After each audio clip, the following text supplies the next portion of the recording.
Merci Seigneur. Alléluia. Genèse chapitre 32 à partir du verset 24. La Bible dit ceci. Jacob de leur sœur. Alors un homme lutta avec lui jusqu'au lever de l'aurore. Verset 25.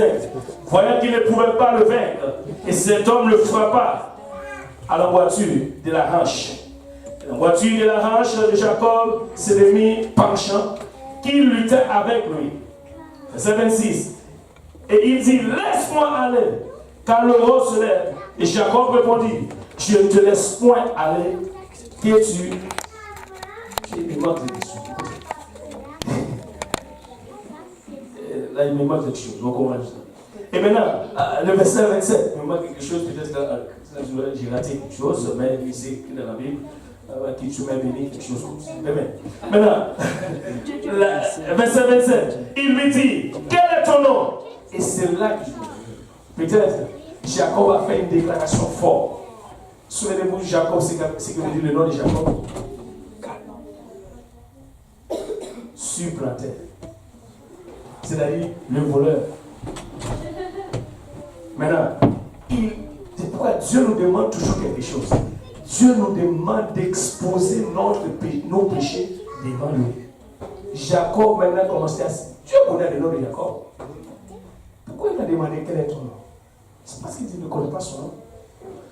En d'autres termes, quand il a dit Jacob, c'est Jacob a plusieurs autres définitions, significations.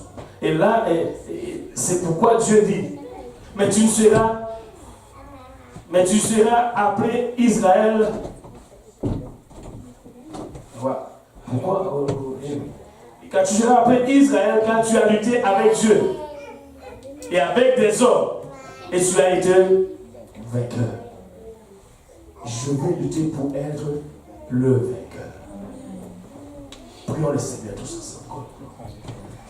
Seigneur Jésus, Père, nous te remercions, Papa, pour toutes choses. Nous te remercions, Papa, pour cette douce présence, ta présence qui est ici enseignée intense, Seigneur. Nous savons, Papa, que tu as déjà fait un travail extraordinaire. Mais nous voulons encore, Seigneur, nous avons soif de temps, nous avons soif de ta parole, Seigneur. Parle-nous, Seigneur Jésus-Christ. Nous avons tous besoin d'attendre de ta part, Seigneur. Aide-nous encore une fois, Seigneur, nos corps, nous qui sommes des hommes charnels, naturels, pour que les choses spirituelles aient une folie. Papa, aide-nous aujourd'hui à saisir ta parole, Papa, afin qu'elle trouve une place dans nos cœurs, qu'elle gère, qu'elle produise des fruits, Papa, qui se fruits nous conduisent jusque dans la vie éternelle, avec action de grâce dans nos cœurs. Prions, Papa, au nom de Jésus, que tout le monde dise au nom de Jésus. Au nom de Jésus. Vous pouvez vous asseoir. Je ne sais pas, regarde, on va dire, je vais lutter pour être le vainqueur. Alléluia. Vous savez, nous sommes déjà, la Bible dit, nous sommes du côté du vainqueur. Alléluia. Et peut-être qu'aujourd'hui, tu fais face à des situations difficiles. Les choses qui t'empêchent d'avoir trouvé ton percé. Et qui t'empêchent d'avancer avec Dieu. Dieu tire ta main. Et de l'autre côté, il y a des choses qui tirent en arrière. Et Dieu veut que tu avances. Et la volonté de Dieu, c'est que nous avançons toujours, mais par le Dieu. Mais des fois, il y a plein de choses.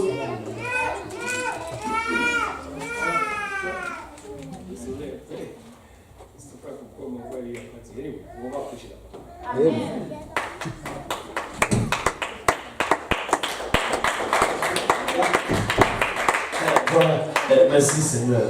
Des fois, nous avons beaucoup de choses qui tiennent, mais il y a un verset biblique. J'aime ce verset. Romains 8, verset 28. Et ça dit tout ça. On va quand même prêcher. Il dit toujours, regardez, quelqu'un est avec vous. Nous savons. En d'autres termes, nous sommes tous au courant de ce qui va nous empêcher à servir le Seigneur. Ça ne veut pas dire, la Bible dit, nous savons. Qu'est-ce que nous savons alors? Et peut-être, nous lisons ces versets, je ne sais pas, à l'envers ou quelque part, et nous les lisons chaque jour. Mais il y a des choses, nous ne portons même pas attention avec elles. La Bible dit, nous savons que toutes choses concourent, mais souvent nous le disons.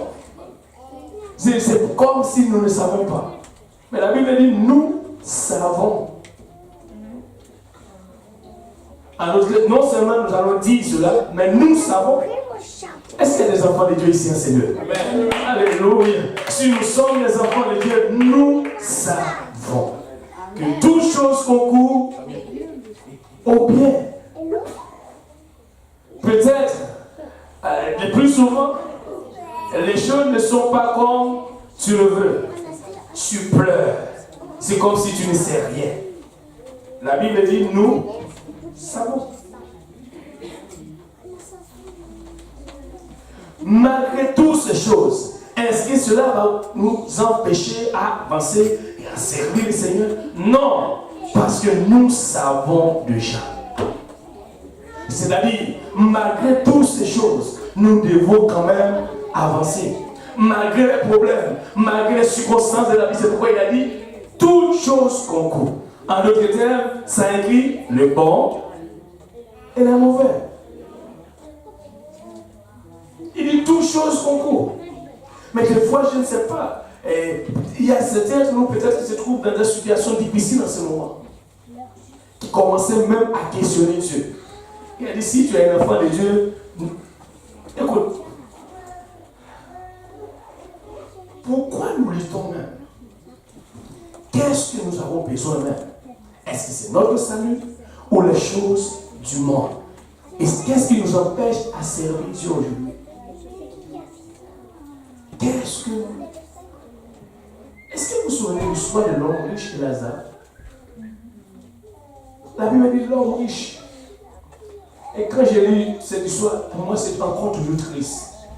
Vous savez, ce n'est pas là que se trouver mon message, mais je vais juste amener au cœur quelque part. Ça dit seulement l'homme riche avec Jésus. Écoutez, si tu n'es pas en Christ, Jésus ne connaît pas ton nom. Là, tu vas rencontrer les mots et mais qu'est-ce que tu dis? La Bible, Dieu connaît le nom de tout le monde. Non.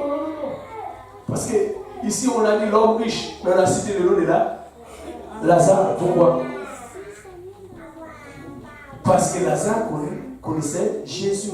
L'homme riche ne connaissait pas Jésus. Alors Jésus ne connaissait pas aussi notre nom. Olivier est en train de dire, waouh, vous voyez la Bible, c'est clair. C'est clair. Si tu ne connais pas Jésus, Jésus ne te connaît pas non plus. Arrêtez de faire. Si tu ne veux pas baptiser au nom de Jésus-Christ, le problème, ça va être sur toi. Tu ne veux pas connaître Jésus, il ne te connaît pas non plus. Mais si tu connais Jésus, il te connaît. C'est-à-dire, au dernier jour, vous savez, Lazare a eu la misère sur la terre. Lazare a eu un problème au point même. Lazare essayait de chercher des choses qui tombent.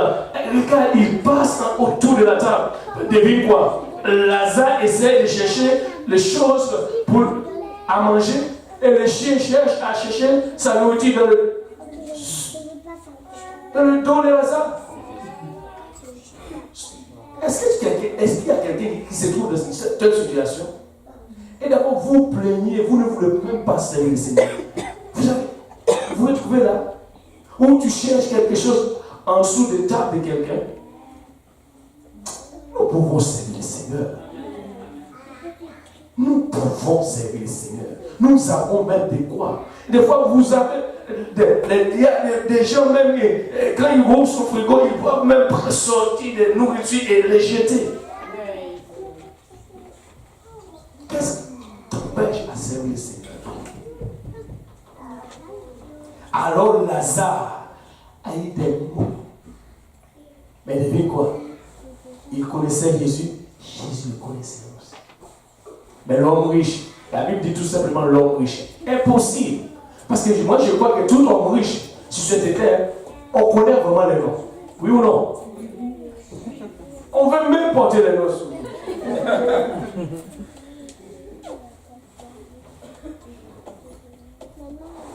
Alors, devine quoi? Ça c'est pour le monde. S'ils ne connaissent pas Jésus, Jésus ne connaît pas les noms. Malgré le monde court après les noms, mais Jésus ne connaît pas les noms. Il y a une seule façon que Jésus peut connaître les noms. C'est lorsque se repentir et vient à l'obéissance de la parole de Dieu. Porter le nom de Jésus. Et là, Jésus connaît le nom. Amen. Et c'est pourquoi, je ne sais pas où je vous dis, vous savez pourquoi Jésus connaît le nom? C'est parce que celui qui porte le nom de Jésus-Christ, on l'appelle Jésus. Il y a quelqu'un qui est surpris. On a montré, il y a un verset de lui pour cela. Tous ceux qui portent le nom de Jésus, on l'appelle comment? Jésus. Il dit, mais frère, qu'est-ce que tu dis? Je n'ai pas là encore mon message. Je ne sais pas qu'est-ce que je fais par-ci, par-là. Quand Paul était sur le chemin, ou sur la route, ou je ne sais pas, de Damas, pour aller persécuter l'église. Quand il était en train de persécuter les chrétiens, quand Jésus-Christ est venu vers lui, Jésus-Christ a dit quoi? Tous ceux qui portent le nom de Jésus-Christ, on l'appelle Jésus. On ne peut pas compter combien Jésus qu'il y a dans la salle. Quel merveilleux nom du nom de Jésus. Quel merveilleux nom du nom de Jésus-Christ. Alléluia. Et maintenant, et s'il est bon avec le nom de Jésus-Christ, c'est qu'il n'y a pas de condamnation. Alléluia. C'est merveilleux avec le nom de Jésus-Christ. Dans Romains chapitre 8, à partir du premier verset, c'est qu'est-ce que la Bible dit? J'aime ce que Paul a dit. Il n'a pas dit pour ceux qui viennent à l'église. Il n'a pas dit pour ceux, je ne sais pas, qui est à l'église depuis 1901 ou quelque chose. Mais il a dit, il n'y a pas de condamnation pour ceux qui sont en Jésus. Et je vais le dire une chose. C'est une bonne chose d'entendre parler de Jésus, mais c'est une bonne chose aussi d'avoir Jésus. Est-ce que tu entends seulement parler de Jésus ou tu as Jésus? On a Jésus. Tu peux entendre parler. Moi, je ne veux pas seulement entendre parler de Jésus. Je veux avoir ce Jésus. Tu peux entendre parler de Jésus, ça ne fait rien, ça ne va changer rien. Mais si tu as Jésus, ça va tout changer. Ça peut tout changer. Parce que tu as Jésus. Quoi? Il n'y a pas de condamnation pour ceux qui sont en Jésus-Christ. Pourquoi est-ce qu'il n'y a pas de condamnation pour ceux qui sont en Jésus-Christ? Mais il n'a pas dit encore même pour ceux qui sont en Jésus-Christ. Il y a deux choses. Ce n'est pas pour ceux qui marchent selon la chair. C'est pour ceux qui ne marchent pas selon la chair, mais selon l'esprit. Pourquoi? Le verset 2. En effet, la loi de l'esprit de vie en Jésus-Christ m'a affranchi de la loi du péché et de la mort. Car chose impossible à la loi, parce que la chair l'a rendue sans force. Et c'est pourquoi, tu vois, la chair, Dieu a condamné le péché dans la chair, envoyant à cause du péché son propre fils dans une chair semblable à celle du péché. Mais nous allons voir où Dieu a condamné le péché. Dans la chair. C'est pourquoi nous qui vivons dans cette chair, nous avons toujours des difficultés à vivre pour le Seigneur. Parce que nous ne voulons pas que le péché nous dérange et Dieu le condamne. Dieu va quand même le condamner. Parce que Dieu ne fait pas affaire avec le péché. On va regarder d'abord dans Hébreux chapitre 10. Qu'est-ce que la Bible dit? Jésus-Christ est venu d'abord pour faire un travail extraordinaire. Ce travail est très très important. Regarde ce qu'il a dit, ce que la Bible a dit dans Hébreux chapitre 10.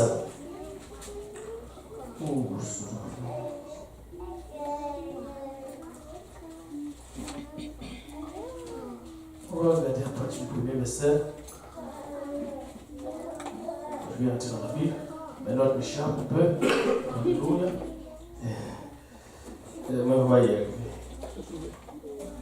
Hébreux chapitre 10, à partir du premier verset. Regarde, la Bible dit, en effet, la loi qui possède un nombre des biens à venir et non exact des présentations des choses ne peut jamais, par les mêmes sacrifices qu'on offre perpétuellement chaque année, amener les artisans ou les assistants à la perfection.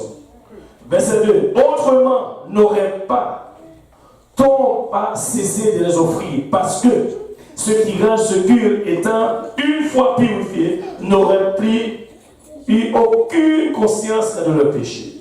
Mais le souvenir des péchés est renouvelé chaque année par ce sacrifice. Je ne sais pas pour vous, mais il y a un temps, c'était comme ça dans le temps ancien avec le peuple hébreu.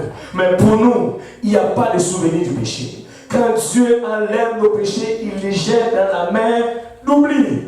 Et c'est pourquoi nous devons tout donner au Seigneur. Regarde ce que la Bible dit. Alléluia. Car il est impossible que le sang des taureaux et des boucs ôte les péchés. J'aime le verset 5. Vous ne comprenez pas pourquoi je l'aime.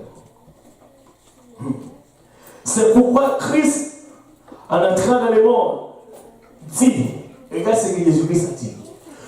Tu n'as pas voulu ni sacrifice ni offrande, mais tu m'as formé un corps. Oh, j'aime ça. Il a dit, tu m'as juste formé un corps.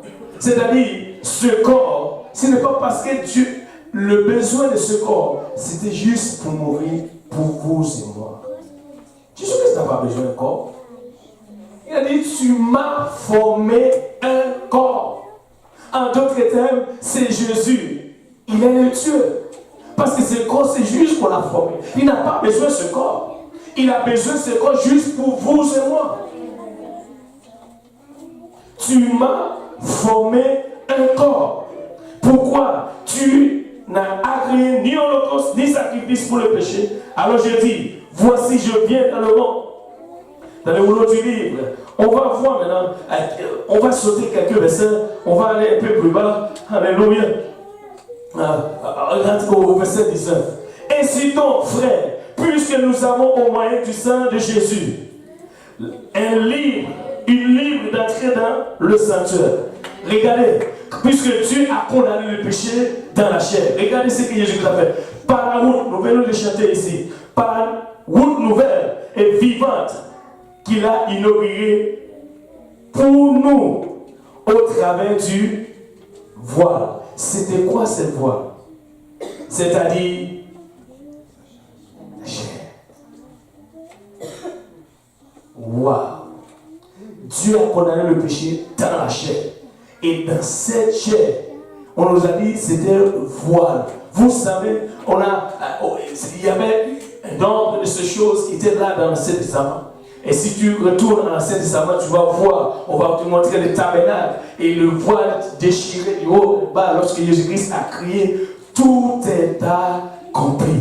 Nous venons de chanter. Tu déchires le voile, tu traces un chemin, car tu c'était accompli. Ses voiles, c'était sa chair. Aujourd'hui, devine quoi? Dieu veut pénétrer dans ses voiles. Dit dans notre voile. Nous devons laisser l'Esprit de Dieu rentrer, déchirer ses voiles. Ça veut dire que ses voiles soient anathèmes. C'est-à-dire notre chair.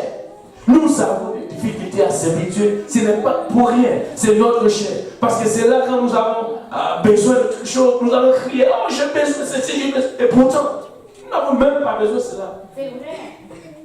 Mais nous allons crier, oh j'ai besoin. Mais je vais vous dire une chose, nous ne sommes pas là pour vivre sur cette terre. Notre espérance n'est pas ici-bas. Regarde ce que Paul a dit dans 1 Corinthiens chapitre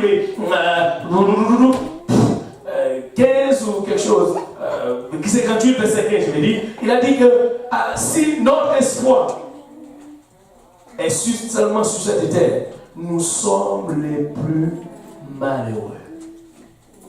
Pourquoi alors? Mais nous cherchons toujours des choses où nous voulons faire voir.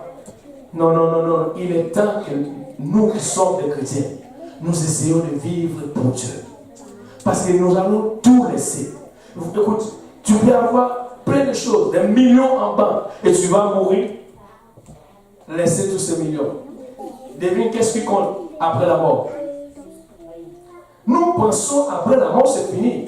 Les gens disent toujours après la mort. Je vais te dire, il y a 3 choses qui requises après la mort pour vous et moi. Après la mort, comme vous pouvez ressentir quelque chose, tu vas encore ressentir. Après la mort, Vous pensez que vous n'avez pas les yeux, peut-être que ces chiens vont coucher quelque part, on va voir ses yeux fermés, vous pensez que vous ne pouvez pas voir. Vous allez voir. Je vais vous montrer cela dans vos Bibles. Dans Luc chapitre 19. Lorsque Lazare dit, la Bible dit, Lazare levait ses yeux et regardait, tu me vois en bas avec tes yeux. Et qu'est-ce que Lazare dit? Abraham, vous savez, des fois, si un Paul ou un Pierre va venir vers nous pour nous dire, mon ami, n'essaye pas de te laisser aller dans ce monde. Parce que je vous dis, à côté de Jésus, il y a des belles choses. C'est là que vous avez quoi? Je vais vous dire une chose. Des fois, nous pensons ces choses. Vous savez que Lazare, pas Lazare, l'homme riche dit à Lazare, l'on dit à Abraham, envoie Lazare évangéliser. Des fois, le frère Achille a des difficultés pour l'évangélisation. Nous ne voulons pas même sortir. Le problème avec nous pour l'évangélisation, je travaille, je viens du travail, je suis fatigué, je ne peux pas. Il y a tout ça. J'étais à l'église dimanche, le lundi, on m'a demandé d'aller à l'église. Mais c'est trop fatigué, c'est trop. Écoute, attendez, va voir l'homme riche, il va te dire, qu'est-ce qu'il y a là-bas? Pourquoi? L'homme riche même demandait à Abraham, dit à Lazare d'aller évangéliser là-bas. Vous pensez que c'est menti? C'est dans votre Bible. Dans Luc d'abord, Luc chapitre 19, vous allez voir ça. L'homme riche dit à Abraham, envoie Lazare parler à mes frères. Il avait dit évangélisation. Depuis ce qu'Abraham dit. Abraham dit, il y a Moïse et les autres prophètes. En d'autres termes, vous attendez qu'une mort vienne de dire, ce qui est vrai, je suis en train de faire, c'est bien. Va aller l'évangélisation. Vous entendez cela? Des fois, non, il y a le travail, il y a le corps, il n'y a rien de mal à toutes ces choses. Mais je te dis, si tu ne fais pas l'œuvre de Dieu correctement, si tu places les choses devant toi, devine qu'est-ce que tu es en train de l'adorer. Et c'est pourquoi tout à l'heure, vous pensez, Dieu cherche réellement le vrai adorateur. Nous sommes en train d'adorer des choses plus que Dieu. Nous pensons que nous ne sommes pas idolâtres. Nous sommes encore dans notre idolâtrie. Nous ne sommes pas différents que le peuple d'Israël.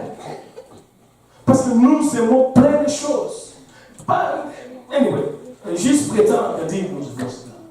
Parce que cela ne va rien faire, ne va nous rapporter à rien.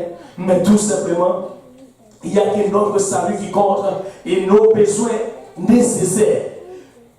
C'est bien que notre salut. C'est-à-dire, je veux lutter pour être le vainqueur. Le vainqueur, d'autres termes, ce n'est pas seulement ici.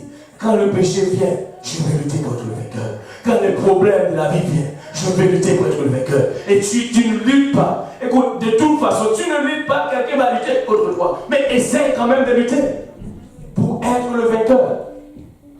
Et si tu luttes, tu dois lutter pour être le vainqueur. Amen.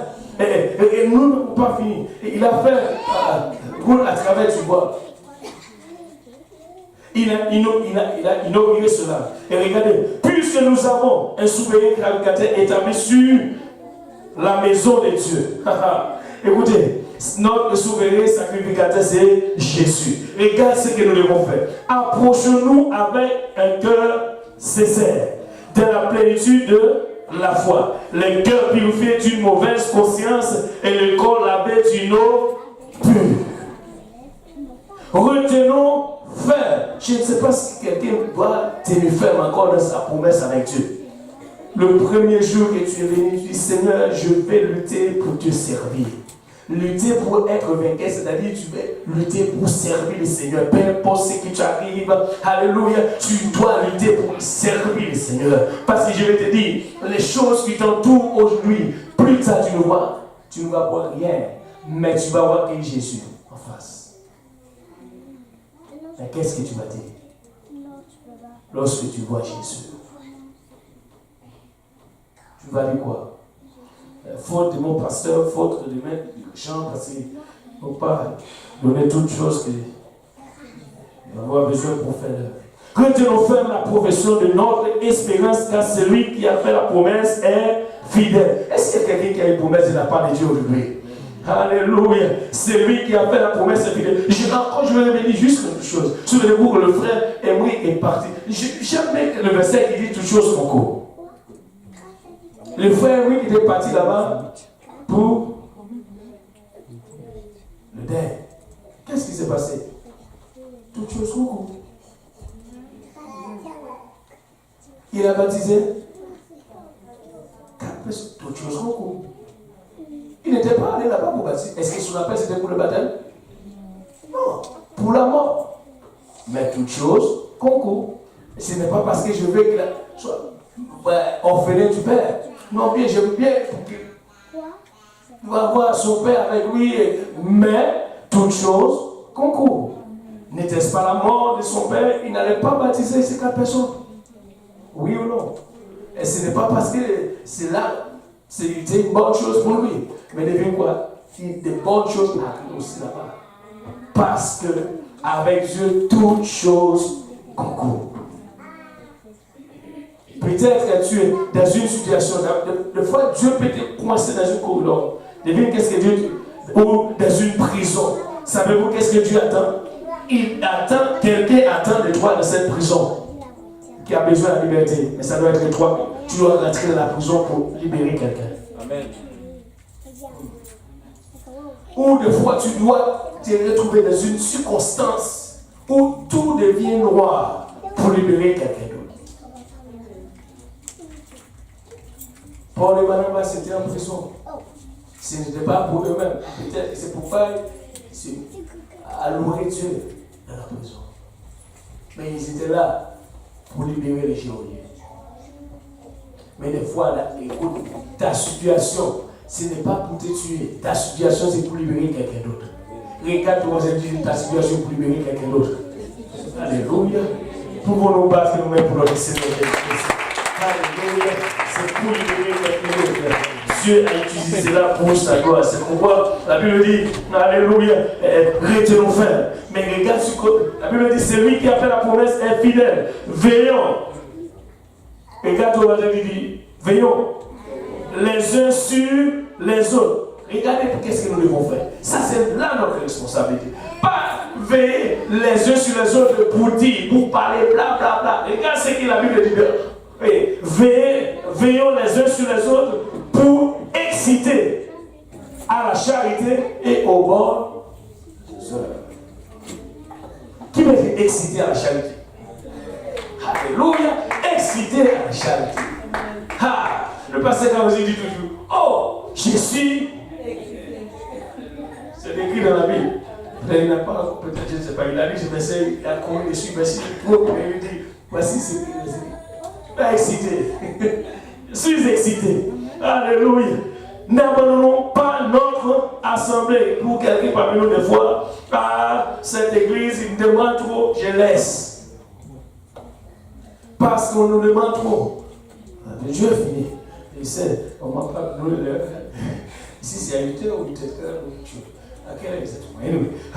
N'abandonnons pas notre assemblée comme cela est coutume de quelques-uns, mais exhortons-nous réciproquement. Et cela d'autant plus que vous ayez approché le jour. Car, c'est là que nous ne devons pas faire. Car si nous péchons volontairement après avoir reçu la connaissance de la vérité, il ne reste plus que le sacrifice pour les péchés, mais une attente terrible du jugement. Dieu est miséricordieux, Dieu, ok? On va sauter ce verset pour ne pas faire courir les gens ici.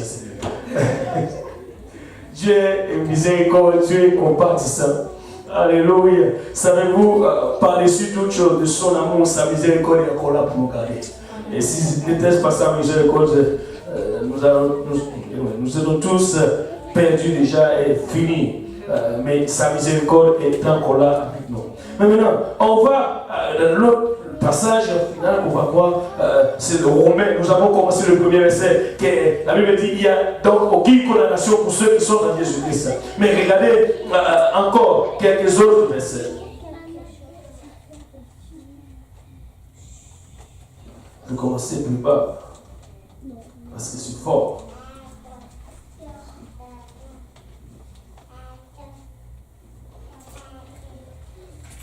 Est-ce qu'il y a quelqu'un qui dit? Regardez, verset 26. De même aussi, l'Esprit nous aide dans notre faiblesse. Dieu est tellement bon. L'Esprit nous aide en quoi? Dans notre faiblesse. Et qui n'a pas encore reçu le Saint-Esprit ici à Seigneur? Tout le monde a reçu le Saint-Esprit. Oh, c'est une bonne chose. Alléluia. C'est pourquoi nous sommes dans une église pleine Jésus. Alléluia. Regarde. Voilà. De même, l'Esprit nous aide dans notre faiblesse, car nous ne savons pas ce qu'il nous convient de demander dans nos prières. Des fois, vous priez, vous ne savez même pas quoi demander. Mais regarde ce que la Bible dit. L'Esprit lui-même intercède par les soupirs inexprimables. Le verset 27. Et c'est lui qui sonde le cœur, connaît quelle est la pensée de l'Esprit. Parce que c'est selon Dieu qu'il intercède en faveur des saints. Waouh! Nous savons, comme nous voulons le dire ce verset, du reste que toutes choses concourent au bien de ceux qui aiment Dieu et ceux qui sont appelés selon son dessein. Car ceux qu'il a connus d'avance, il est aussi prédestiné à être semblable à l'image de son Fils. Pourquoi c'est une lecture qu'il veut faire? Mais, alléluia. Et de son Fils, afin que son Fils fût le premier d'entre le plusieurs frères. Ou encore verset 30. Et ceux qu'il a prédestinés, il a aussi appelés. Est-ce qu'il y a des appelés à Seigneur aujourd'hui? Et ceux qu'il a appelés, il les a aussi justifiés. Et ceux qu'il a justifiés, il les a aussi glorifiés. C'est-à-dire, en d'autres termes, pendant qu'il a fait tout le cheminement, il est en train de faire, alléluia, quelle, je veux dire, littérature où c'est clair, il nous a parlé bien. Regarde ce que Dieu a fait. Il nous a appelés, il nous a justifiés. Il a fait, mais c'est pour nous préparer pour ce qui va venir d'abord dans le verset 31.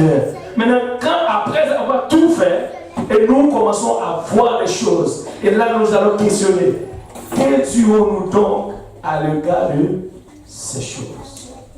Mais savez-vous, si Dieu est pour nous, personne ne peut contre nous. Amen. Maintenant, il est pour nous et il est là avec nous. Il a tout fait. Alléluia. Il est là pour nous. Maintenant, au verset 37. Qui nous séparerait de l'amour de Christ? C'est là. C'est pourquoi il dit, quel nous donc à ces choses? Il nous a donné plein de choses. Vraiment, c'était bon. Mais quand nous arrivons ici, qui nous séparerait de l'amour de Christ? Maintenant, sera sa tribulation, ou l'angoisse, ou la persécution, ou la faim, ou la nudité, ou le péril, ou le pain. Verset 36, selon qu'il est écrit, c'est à cause de toi qu'on nous met à la mort tous les jours, qu'on nous regarde comme des brebis destinées à la boucherie. Verset 37, vous savez, mais dans toutes ces choses, nous sommes plus que vainqueurs par celui qui nous a aimés. Regarde, parce que nous sommes plus que vainqueurs. Maintenant, ça nous donne une assurance. C'est pourquoi je vais lutter pour être le vainqueur. Regarde, ça nous donne une assurance. Et la Bible dit au verset qui suit, le verset 38, car j'ai l'assurance. Je ne sais pas pour vous, mais moi j'ai l'assurance. Pour nous célébrer tous ensemble, alléluia, en lisant ce verset. Alléluia, car j'ai l'assurance que ni la mort, ni la vie, ni les anges, ni les dominations, ni les choses présentes, ni les choses à venir, ni les puissances, ni la hauteur, ni la profondeur, ni aucune créature ne pourra nous séparer de l'amour de Dieu manifesté en Jésus-Christ. Parce que la Bible dit, nous sommes plus que vainqueurs. Écoutez, Jacob a lutté et la Bible a changé son nom. On l'appelle le vainqueur. Israël, ce n'est pas seulement Israël. Israël veut dire tout simplement le vainqueur. Mais aujourd'hui, devine quoi? Notre vainqueur, c'est Jésus. Écoutez, le temps que Jacob ne connaît même pas le nom de Jésus-Christ, mais il a lutté. Il arrive quand même à être vainqueur. Qu'en est-il de nous aujourd'hui? Je vais lutter pour être le vainqueur. Que le Seigneur vous bénisse. Amen.